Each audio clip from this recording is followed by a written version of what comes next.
Chapter 4 American Life in the 17th Century, 1607 to 1692. As the 17th century unfolded, the crude encampments of the first colonists slowly gave way to permanent settlements. Durable and distinctive ways of life emerged as Europeans and Africans adapted to the New World, and as Native Americans adapted to the newcomers. Even the rigid doctrines of Puritanism softened somewhat in response to the circumstances of life in America. And though all the colonies remained tied to England, and all were stitched tightly into the fabric of an Atlantic economy, regional differences continued to crystallize, notably the increasing importance of slave labor to the Southern way of life. Life in the American wilderness was nasty, brutish, and short for the earliest Chesapeake settlers. Malaria, dysentery, and typhoid took a cruel toll, cutting 10 years off the life expectancy of newcomers from England. Half the people born in early Virginia and Maryland did not survive to celebrate their 20th birthdays. Few of the remaining half lived to see their 50th, or even their 40th, if they were women. The disease-ravaged settlements of the Chesapeake grew only slowly in the 17th century, mostly through fresh immigration from England. The great majority of immigrants were single men in their late teens and early 20s, and most perished soon after arrival. Surviving males competed for the affections of the extremely scarce women, whom they outnumbered nearly 6-1 in 1650, and still outnumbered by 3-2 at the end of the century. Eligible women did not remain single for long. Families were both few and fragile in this ferocious environment. Most men could not find mates. Most marriages were destroyed by the death of a partner within 7 years. Scarcely any children reached adulthood under the care of two parents, and almost no one knew a grandparent. Weak family ties were reflected in the many pregnancies among unmarried young girls. In one Maryland county, more than a third of all brides were already pregnant when they wed. Yet despite these hardships, the Chesapeake colonies struggled on. The native-born inhabitants eventually acquired immunity to the killer diseases that had ravaged the original immigrants. The presence of more women allowed more families to form, and by the end of the 17th century, the white population of the Chesapeake was growing on the basis of its own birth rate. As the 18th century opened, Virginia, with some 59,000 people, was the most populous colony. Maryland, with about 30,000, was the third largest, after Massachusetts. Although unhealthy for human life, the Chesapeake was immensely hospitable to tobacco cultivation. Profit-hungry settlers often planted tobacco to sell before they planted corn to eat. But intense tobacco cultivation quickly exhausted the soil, creating a nearly insatiable demand for new land. Relentlessly seeking fresh fields to plant in tobacco, commercial growers plunged over farther up the river valleys, provoking ever more Indian attacks. Leaf-laden ships annually hauled some 1.5 million pounds of tobacco out of Chesapeake Bay by the 1630s, and almost 40 million pounds a year by the end of the century. This enormous production depressed prices, but colonial Chesapeake tobacco growers responded to falling prices in the familiar way of farmers, by planting still more acres to tobacco and bringing still more product to market. More tobacco meant more labor, but where was it to come from? Families procreated too slowly to provide it by natural population increase. Indians died too quickly on contact with whites to be a reliable labor force. African slaves were expensive, and the Chesapeake's high mortality rates made the investment too risky. But England still had a surplus of displaced workers and farmers, desperate for employment. Many of them were young men who had fled the disastrous slump in the cloth trades that hit England in the early 17th century. Others were tenants who had been forced from their modest farms when landlords enclosed ever more acreage for sheep grazing. Making their way from town to town in search of wages, they eventually drifted into port cities like Bristol and London. There they boarded ship for America as indentured servants, voluntarily mortgaging the sweat of their bodies for several years, usually 4 to 7, to Chesapeake masters. In exchange, they received transatlantic passage and eventual freedom dues, including an axe and a hoe, a few barrels of corn, a suit of clothes, and perhaps a small parcel of land.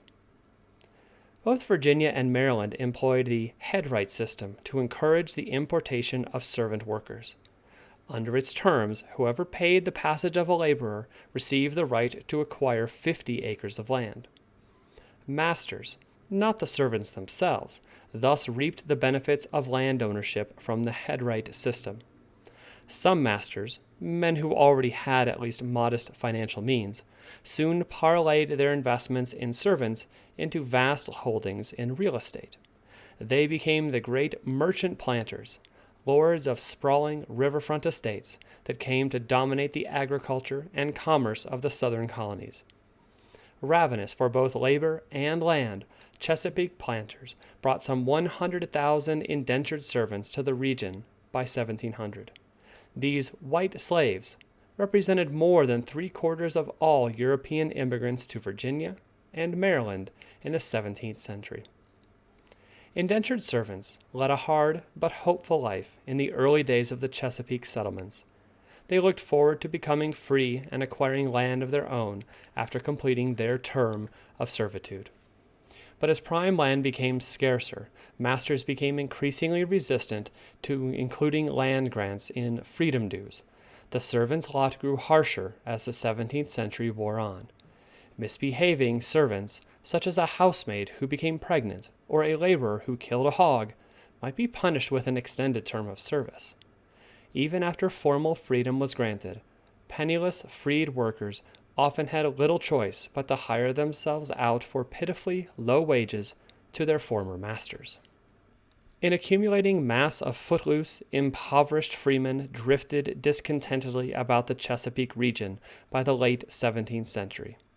Most single young white men, they were frustrated by their broken hopes of acquiring land, as well as by their gnawing failure to find single women to marry. The swelling numbers of these wretched bachelors rattled the established planters. The Virginia Assembly in 1670 disfranchised most of the landless knockabouts, accusing them of having little interest in the country, and causing tumults at the election to the disturbance of His Majesty's peace.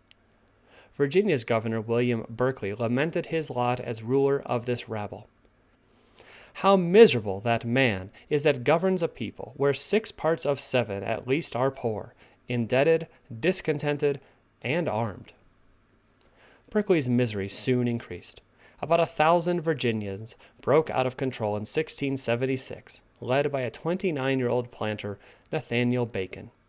Many of the rebels were frontiersmen who had been forced into the untamed backcountry in search of arable land. They fiercely resented Berkeley's friendly policies toward the Indians, whose thriving fur trade the governor monopolized. When Berkeley refused to retaliate against a series of brutal Indian attacks on frontier settlements, Bacon and his followers took matters into their own hands. They fell murderously upon the Indians, friendly and hostile alike, chased Berkeley from Jamestown, and put the torch to the capital. Chaos swept the raw colony, as frustrated freemen and resentful servants, described as a rabble of the basest sort of people, went on a rampage of plundering and pilfering. As the Civil War in Virginia ground on, Bacon suddenly died of disease.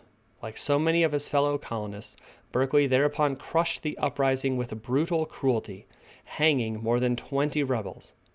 Back in England, Charles II complained, "That old fool has put to death more people in that naked country than I did here for the murder of my father." The distant English king could scarcely imagine the depths of passion and fear that Bacon's rebellion excited in Virginia. Bacon had ignited the smoldering resentments of landless former servants, and he had pitted the hardscrabble backcountry frontiersmen against the haughty gentry of the Tidewater plantations. The rebellion was now suppressed, but these tensions remained. Lordly planters, surrounded by a still seething sea of malcontents, anxiously looked about for less troublesome laborers to toil in the restless tobacco kingdom. Their eyes soon lit on Africa.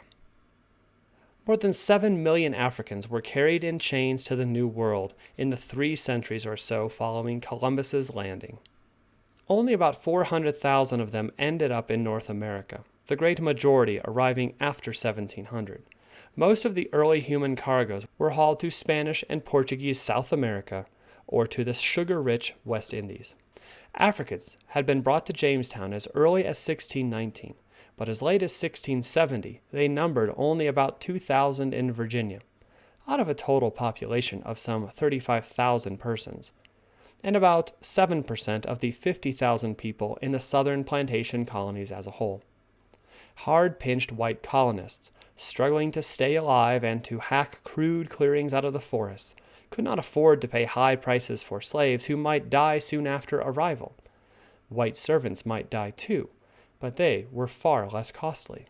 Drastic changes came in the closing years of the 17th century. Rising wages in England shrank the pool of penniless folk willing to gamble on a new life or an early death as indentured servants in America. Gradually improving mortality rates made an investment in slaves somewhat less risky. West Indian planters brought new rice and indigo planting to the Carolinas, swelling the demand for labor. And in the wake of Bacon's rebellion, the large planters were growing increasingly fearful of the multitudes of potentially mutinous former servants in their midst. By the mid-1680s, for the first time, black slaves outnumbered white servants among the plantation colonies' new arrivals. In 1698, the Royal African Company, first chartered in 1672, lost its crown-granted monopoly on carrying slaves to the colonies. Enterprising Americans, especially Rhode Islanders, rushed to cash in on the lucrative slave trade, and the supply of slaves rose steeply. More than 10,000 Africans were pushed ashore in America in the decade after 1700, and tens of thousands more in the next half-century. By 1700, enslaved blacks already made up more than one-third of the population of South Carolina. 20 years later, they outnumbered whites by 2 to 1. Blacks accounted for nearly half the population of Virginia by 1750. Most of the slaves who reached North America came from the west coast of Africa, especially the area stretching from present-day Senegal to Angola. They were originally captured by African coastal tribes who traded them in crude markets on the shimmering tropical beaches to itinerant European and American flesh merchants. Usually branded and bound, the captives were herded aboard sweltering ships for the gruesome Middle Passage, on which death rates ran as high as 20%. Terrified survivors were eventually shoved into auction blocks in New World ports like Newport, Rhode Island, or Charleston, South Carolina, where a giant slave market traded in human misery for more than a century. A few of the earliest African immigrants gained their freedom, and some even became slave owners themselves. But as the number of Africans in their midst increased dramatically toward the end of the 17th century, white colonists reacted remorselessly to this supposed racial threat. Early in the century, the legal difference between a slave and a servant was unclear. But now the law began to make sharp distinctions between the two, largely on the basis of race. Beginning in Virginia in 1662, statutes appeared that formally decreed the iron conditions of slavery for blacks. These earliest slave codes made blacks and their children the property, or chattels, for life of their white masters. Some colonies made it a crime to teach a slave to read or write. Not even conversion to Christianity could qualify a slave for freedom. Thus did the God-fearing whites put the fear of God into their hapless black laborers. Slavery might have begun in America for economic reasons, but by the end of the 17th century, it was clear that racial discrimination also powerfully molded the American slave system. And just as race shaped slavery, so did slavery shape the entire spectrum of race relations, as both law and custom increasingly circumscribed the lives of enslaved and free blacks alike, in the North as well as in the South. From this time forward, the boundary between freedom and unfreedom in America ran along the color line. As slavery spread, the gaps in the South's social structure widened. The rough equality of poverty and disease of the early days was giving way to a defined hierarchy of wealth and status in the early 18th century. At the top of this southern social ladder perched a small but powerful covey of great planters. Owning gangs of slaves and vast domains of land, the planters ruled the region's economy and virtually monopolized political power. A clutch of extended clans, such as the Fitzhughs, the Lees, and the Washingtons, possessed among them horizonless tracts of Virginia real estate, and together they dominated the House of Burgesses. Just before the Revolutionary War, 70% of the leaders of the Virginia legislature came from families established in Virginia before 1690, the famed First Families of Virginia, or FFVs. Yet, legend to the contrary, these great 17th century merchant planters were not silk-swathed cavaliers gallantly imitating the ways of English country gentlemen. They did eventually build stately riverfront manors, occasionally rode to the hounds, and some of them even cultivated the arts and accumulated distinguished libraries. But for the most part, they were a hard-working, business-like lot, laboring long hours over the problems of plantation management. Few problems were more vexatious than the unruly, often surly servants. One Virginia governor had such difficulty keeping his servants sober that he struck a deal allowing them to get drunk the next day if they would only lay off the liquor long enough to look after his guests at a celebration of the Queen's birthday in 1711. Beneath the planters, far beneath them in wealth, prestige, and political power, were the small farmers, the largest social group. They tilled their modest plots and might own one or two slaves, but they lived a ragged, hand-to-mouth existence. Still lower on the social scale were the landless whites, most of them luckless former indentured servants. Beneath them were those persons still serving out the term of their indenture. Their numbers gradually diminished as black slaves increasingly replaced white indentured servants toward the end of the 17th century. The oppressed black slaves, of course, remained enchained in society's basement. Few cities sprouted in the colonial South, and consequently an urban professional class, including lawyers and financiers, was slow to emerge. Southern life revolved around the great plantations, distantly isolated from one another. Waterways provided the principal means of transportation. Roads were so wretched that in bad weather funeral parties could not reach church burial grounds, an obstacle that accounts for the development of family burial plots in the South, a practice unlike anything in Old England or New England. Nature smiled more benignly on pioneer New Englanders than on their disease-plagued fellow colonists to the south. Clean water and cool temperatures retarded the spread of killer microbes. In stark contrast to the fate of Chesapeake immigrants, settlers in 17th century New England added 10 years to their lifespans by migrating from the Old World. One settler claimed that a sip of New England's air is better than a whole draught of Old England's ale. The first generations of Puritan colonists enjoyed, on the average, about 70 years on this earth, not very different from the life expectancy of present-day Americans. In further contrast with the Chesapeake, New Englanders tended to migrate not as single individuals, but as families, and the family remained at the center of New England life. Almost from the outset, New England's population grew from natural reproductive increase. The people were remarkably fertile, even if the soil was not. Early marriage encouraged the booming birth rate. Women typically wed by their early 20s and produced babies about every 2 years thereafter until menopause. Ceaseless childbearing drained the vitality of many pioneer women, as the weather-eroded colonial tombstones eloquently reveal. A number of the largest families were born by several mothers, though claims about the frequency of death in childbirth have probably been exaggerated. But the dread of death in the birthing bed haunted many women, and it was small wonder that they came to fear pregnancy. A married woman could expect to experience up to 10 pregnancies and rear as many as 8 surviving children. Massachusetts Governor William Phips was one of 27 children, all by the same mother. A New England woman might well have dependent children living in her household from the earliest days of her marriage up until the day of her death. and child raising became in essence her full-time occupation. The longevity of the New Englanders contributed to family stability.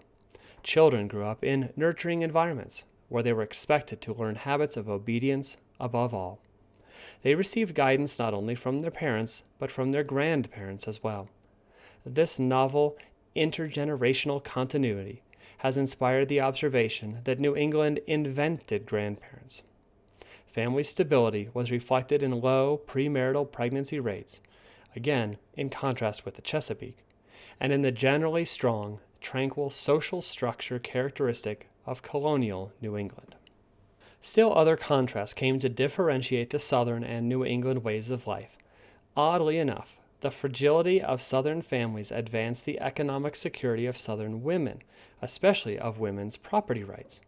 Because Southern men frequently died young, leaving widows with small children to support, the Southern colonies generally allowed married women to retain separate title to their property and give widows the right to inherit their husbands' estates. But in New England, Puritan lawmakers worried that recognizing women's separate property rights would undercut the unity of married persons by acknowledging conflicting interests between husband and wife. New England women, therefore, usually gave up their property rights when they married. Yet in contrast to Old England, the laws of New England made secure provision for the property rights of widows, and even extended important protections to women within marriage. A true wife accounts subjection her honor, one Massachusetts Puritan leader declared, expressing a sentiment then common in Europe as well as America. But in the New World, a rudimentary conception of women's rights as individuals was beginning to appear in the 17th century. Women still could not vote, and the popular attitude persisted that they were morally weaker than men, a belief rooted in the biblical tale of Eve's treachery in the Garden of Eden. But a husband's power over his wife was not absolute. The New England authorities could and did intervene to restrain abusive spouses. One man was punished for kicking his wife off a stool. Another was disciplined for drawing an uncivil portrait of his mate in the snow. Women also had some spheres of autonomy. Midwifery, assisting with childbirths, was a virtual female monopoly, and midwives often fostered networks of women, bonded by the common travails of motherhood. One Boston midwife alone delivered over 3,000 babies. Above all, the laws of Puritan New England sought to defend the integrity of marriages. Divorce was exceedingly rare, and the authorities commonly ordered separated couples to reunite. Outright abandonment was among the very few permissible grounds for divorce. Adultery was another. Convicted adulterers, especially if they were women, were whipped in public and forced forever to wear the capital letter A cut out of cloth and sewed on their outer garments, the basis for Nathaniel Hawthorne's famous 1850 tale, The Scarlet Letter. The sturdy New Englanders evolved a tight-knit society, the basis of which was small villages and farms. This development was natural in a people anchored by geography and hemmed in by the Indians, the French, and the Dutch.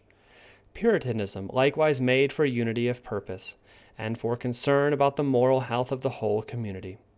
It was no accident that the 19th century crusade for abolishing black slavery, with Massachusetts agitators at the forefront, sprang in some degree from the New England conscience with its Puritan roots. In the Chesapeake region, the expansion of settlement was somewhat random and was usually undertaken by lone wolf planters on their own initiative. But New England society grew in a more orderly fashion. New towns were legally chartered by the colonial authorities, and the distribution of land was entrusted to the steady hands of sober-minded town fathers or proprietors. After receiving a grant of land from the colonial legislature, the proprietors moved themselves and their families to the designated place and laid out their town. It usually consisted of a meeting house, which served as both the place of worship and the town hall, surrounded by houses. Also marked out was a village green, where the militia could drill. Each family received several parcels of land, including a woodlot for fuel, a tract suitable for growing crops, and another for pasturing animals. Towns of more than 50 families were required to provide elementary education, and roughly half of the adults knew how to read and write. As early as 1636, just 6 years after the colony's founding, the Massachusetts Puritans established Harvard College, today the oldest corporation in America, to train local boys for the ministry. Only in 1693, 86 years after staking out Jamestown, did the Virginians establish their first college, William and Mary. Puritans ran their own churches, and democracy in congregational church government led logically to democracy in political government. The town meeting, in which the adult males met together and each man voted, was a showcase and a classroom for democracy. New England villagers from the outset gathered regularly at their meeting houses to elect their officials, appoint schoolmasters, and discuss such mundane matters as road repairs. The town meeting, observed Thomas Jefferson, was the best school of political liberty the world ever saw. Yet worries plagued the God-fearing pioneers of those tidy New England settlements. The pressure of a growing population was gradually dispersing the Puritans onto outlying farms, far from the control of church and neighbors. And although the core of Puritan belief still burned brightly, the passage of time was dampening the first generation's flaming religious zeal. About the middle of the 17th century, a new form of sermon began to be heard from Puritan pulpits, the Jeremiad.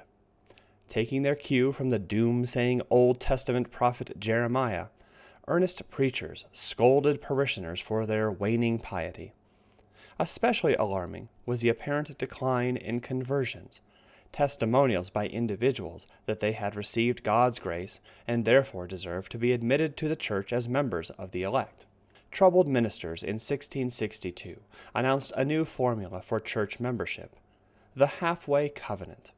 This new arrangement modified the covenant, or the agreement between the church and its adherents to admit to baptism, but not full communion, the children of baptized but not yet converted existing members.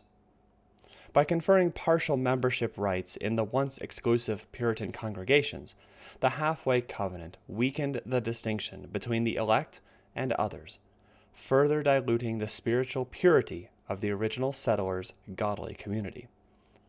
The halfway covenant dramatized the difficulty of maintaining at fever pitch the religious devotion of the founding generation. Jeremiads continued to thunder from the pulpits, but as time went on, the door of the Puritan churches swung fully open to all comers, whether converted or not.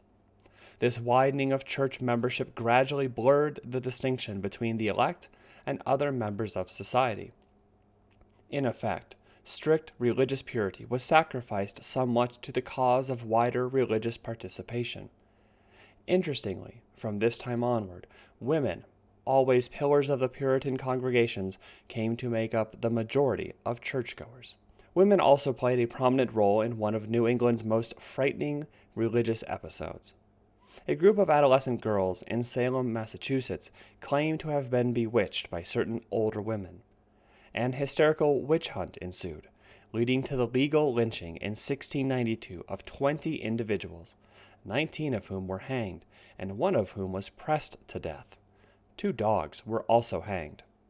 Larger-scale witchcraft persecutions were then common in Europe, and several outbreaks had already flared forth in the colonies, often directed at property-owning women.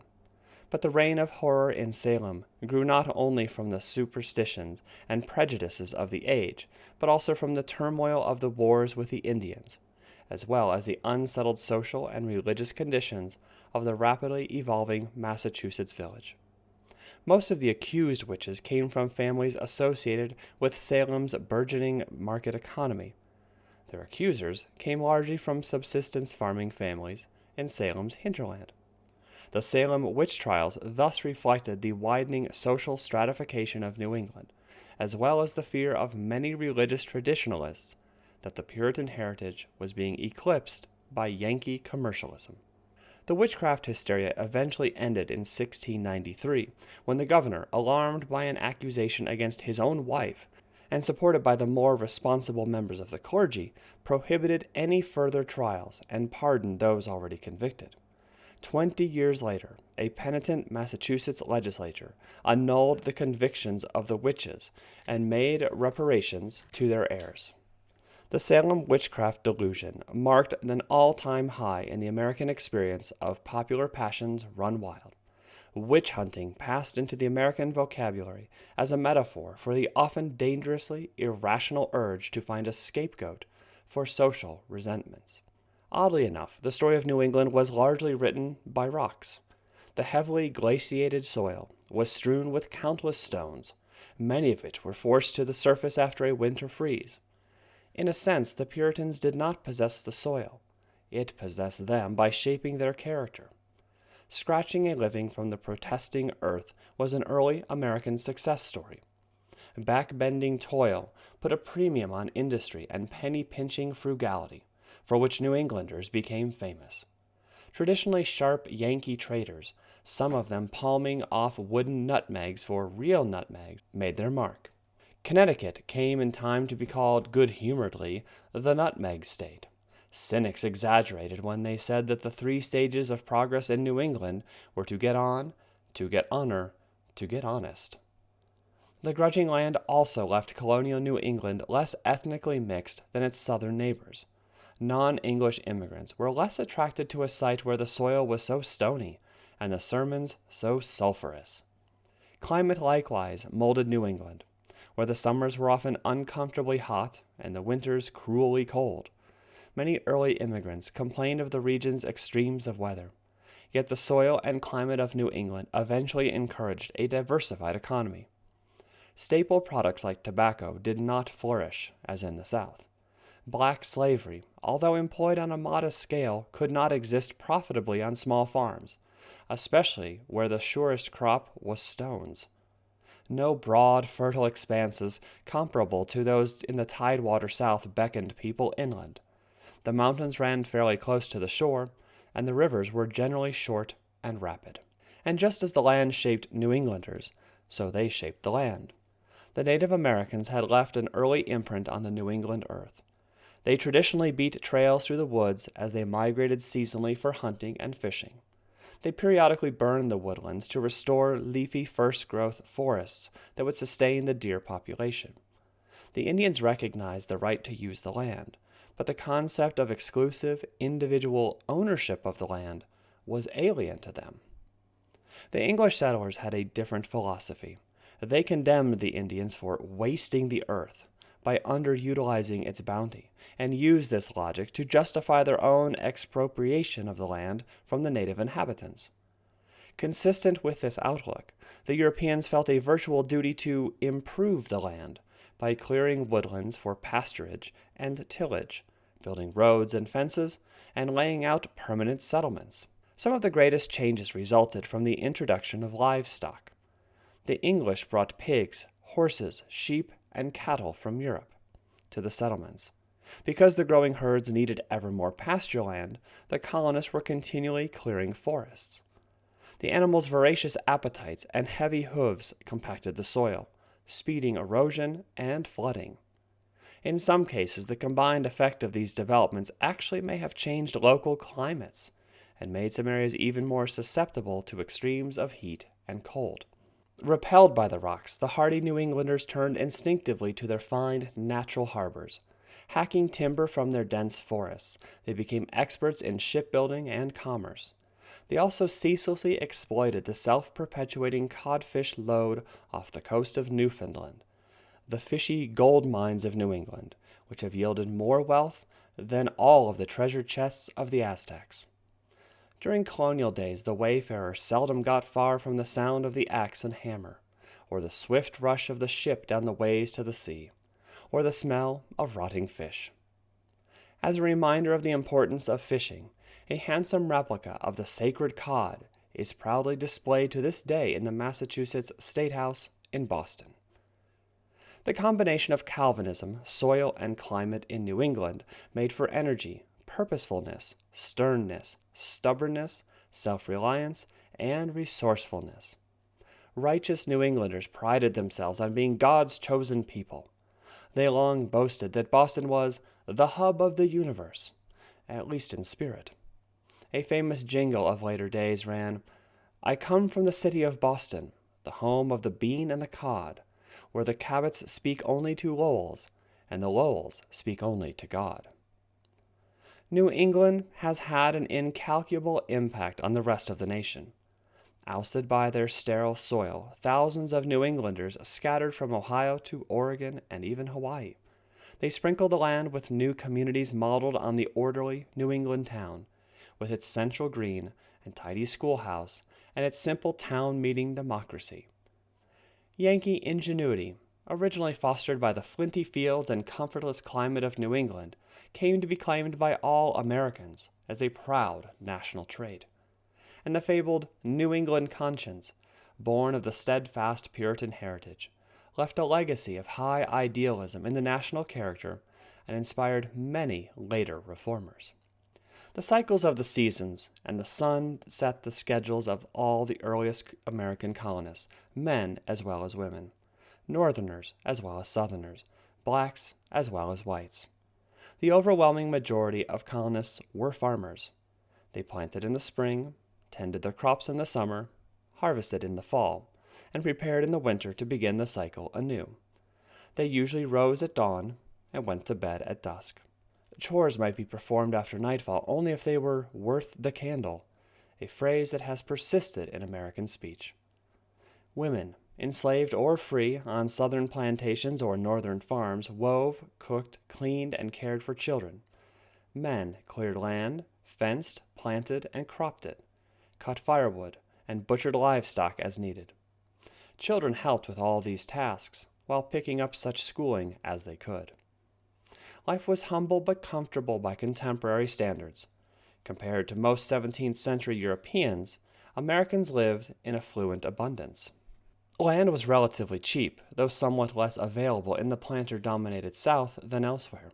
In the northern and middle colonies, an acre of virgin soil cost about what American carpenters could earn in one day as wages, which were roughly 3 times those of their English counterparts. Dukes don't emigrate, the saying goes, for if people enjoy wealth and security, they are not likely to risk exposing their lives to the wilderness. Similarly, the very poorest members of a society may not possess even the modest means needed to pull up stakes and seek a fresh start in life. Accordingly, most white migrants to early colonial America came neither from the aristocracy nor from the dregs of European society, with the partial exception of the impoverished indentured servants.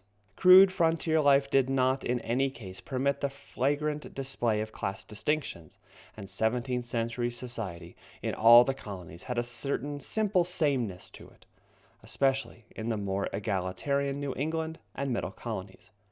Yet many settlers, who considered themselves to be of the better sort, tried to recreate on a modified scale the social structure they had known in the Old World. To some extent they succeeded, though yeasty democratic forces frustrated their full triumph.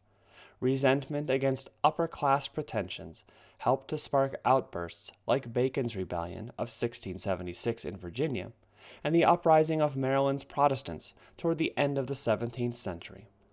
In New York, animosity between lordly landholders and aspiring merchants fueled Leisler's Rebellion, an ill-starred and bloody insurgence that rocked New York City from 1689 to 1691. For their part, would-be American blue bloods resented the pretensions of the meaner sort and passed laws to try to keep them in their place. Massachusetts in 1651 prohibited poorer folk from wearing gold or silver lace, and in 18th century Virginia, a tailor was fined and jailed for arranging to race his horse, a sport only for gentlemen. But these efforts to reproduce the finely stratified societies of Europe proved feeble in the early American wilderness, where equality and democracy found fertile soil, at least for white people.